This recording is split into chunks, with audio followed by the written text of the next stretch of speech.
Empat darah, okey. Kalau diorang nak dengar lebih lagi, saya difahamkan senario ada konsert betul.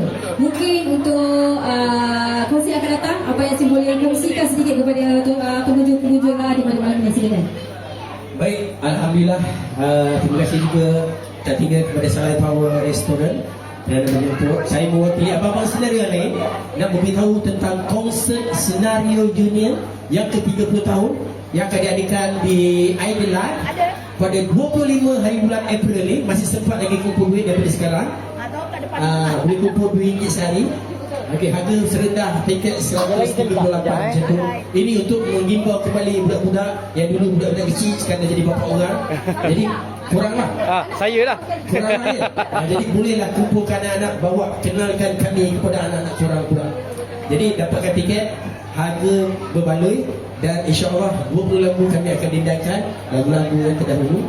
Dan kami juga mengeluarkan sampul raya edisi khas hari raya. Boleh dapatkan RM30, 25 keping, dapat memenangi motor 5 biji kita bagi.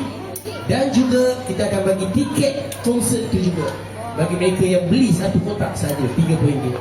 Jadi terima kasih kepada bos Salai Power dan juga kepada abang-abang kru.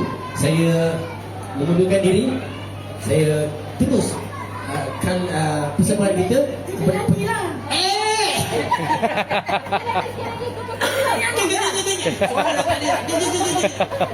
saya akan mewati di belakang.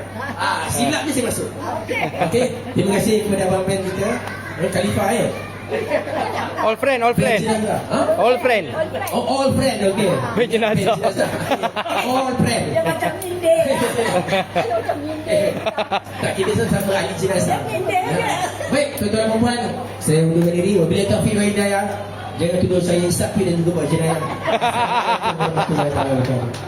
Terima kasih banyak-banyak Abang Yazid. Okey, saya nak suruh sekali lagi kalau mungkin ada peminat-peminat senario boleh dapatkan tiket senario dengan harga yang sangat berbaloi. Konsertnya akan berlangsung pada 25 April 2026. Saya kira memang anda tak rugilah sebab tengok tadi Abang Yazid punya persembahan tu dah nak lagi. Itu yang saya tak boleh terima. Terima kasih banyak-banyak.